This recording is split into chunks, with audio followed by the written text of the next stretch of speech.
Everything you spent the last decade learning, a machine can now do in 11 seconds. So what exactly are you for? Knowledge used to be really expensive. Highly specialized and skilled workers could charge a premium for their services. You had to go to the right school, read the right books, know the right people. Having access to information was a competitive advantage. It set you apart. That era is over.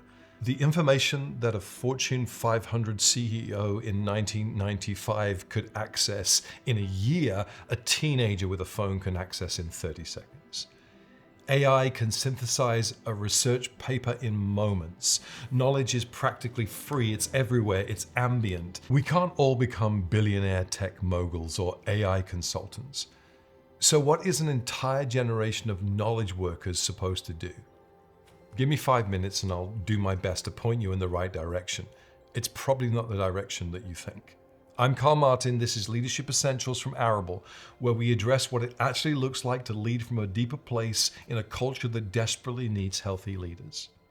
For the last 50 years or so, we've been told the same thing, the same story about how to get ahead.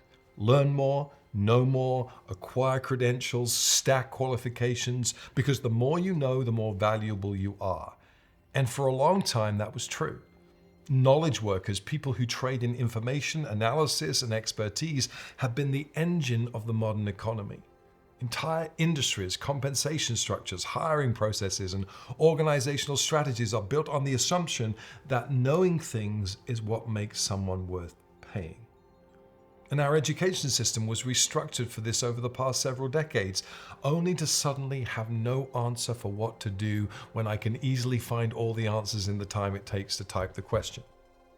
We don't educate, we qualify.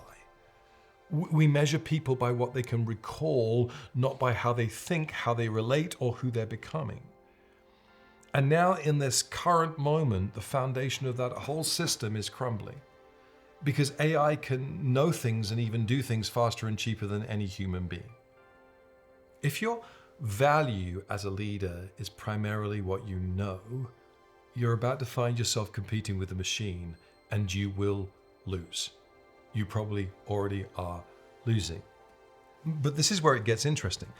There is something that no machine can replicate, something that has always been rare, that's always been expensive, and is about to become the most sought-after commodity in any boardroom, locker room, or living room on the planet. That thing is called wisdom. You see, knowledge is information you've acquired, but wisdom is knowledge that's been tested by experience, filtered through honesty and humility, and applied with discernment. You can get knowledge reading, you can only get wisdom from living. And not just any kind of living. In fact, all the great traditions have made it clear that wisdom has to be sought.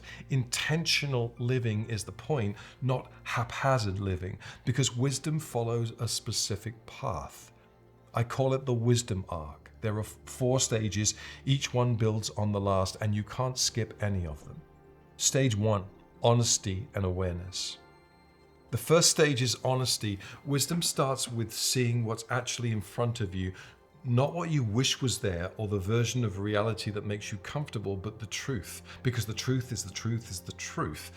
That means being honest about yourself. Being honest about your strengths and your weaknesses and your patterns and your blind spots. It also means being honest about the world around you, the things that are broken within it, the unresolved questions and tensions and the places where you desperately need help. This is a stage most leaders want to rush through. They want to skip to the doing phase, but if you build on a false read of yourself or your situation, everything you build will be crooked. Awareness is the bedrock. AI can process information, but it cannot be honest with itself about what it doesn't know. In fact, studies are showing that in its current state, it can't even be honest with itself about what it does know. It lies to us somewhere near 50% of the time to make us feel better. That's a digression.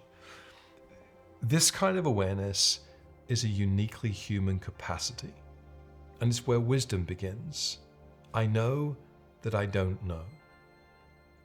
The second stage of the arc is called humility and acceptance. Once you've seen the truth about yourself and your situation, you need to accept it. Not resign yourself to it, but accept it.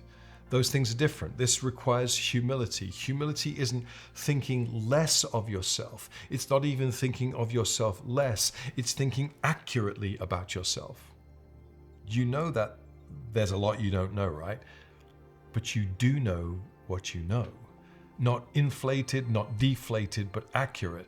This is the stage where you stop pretending to be an expert and start approaching life as a student, when you stop performing competence you don't have, where you get comfortable saying, I don't know, and you mean it. AI can't do this. It has no self to accept. It has no ego to lay down. Humility is a profoundly human act, and it's the second step on the path to wisdom. Honesty, humility, wisdom, which is adaptation.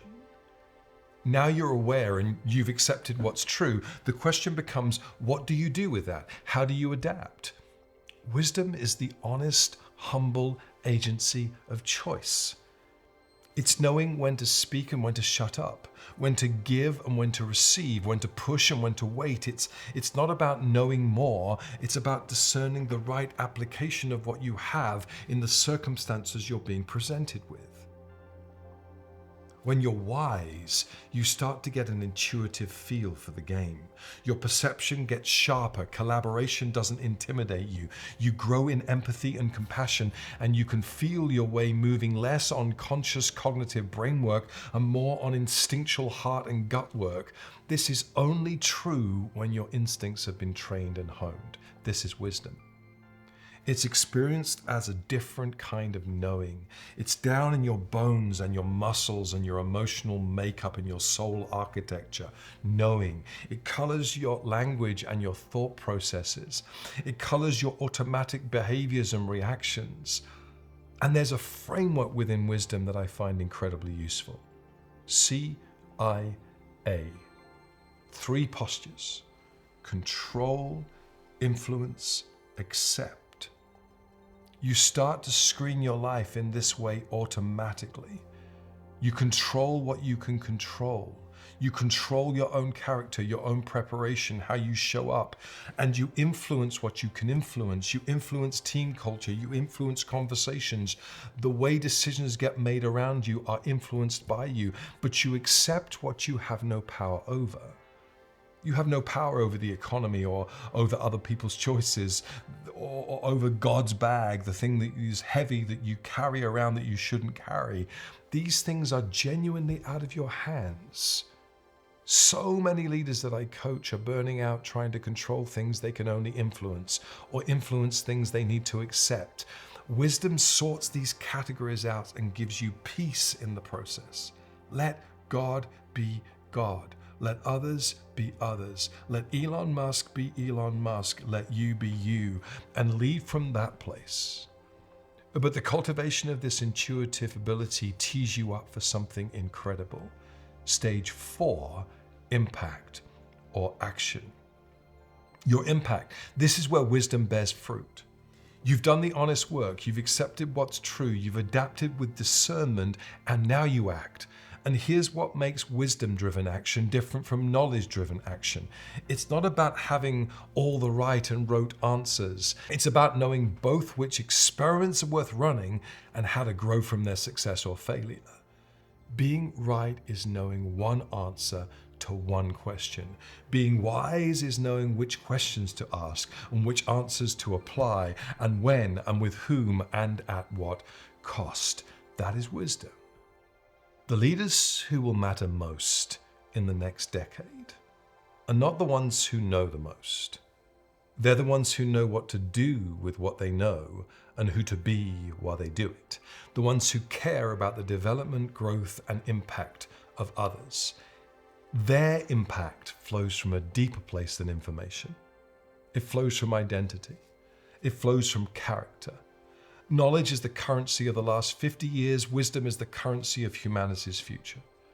And wisdom is formed in the kind of people who have done their own work, who have become aware, accepting the truth about themselves, adapted with humility, and chosen to act from their soul on behalf of others. So what do you do next? This week, run yourself through the wisdom arc.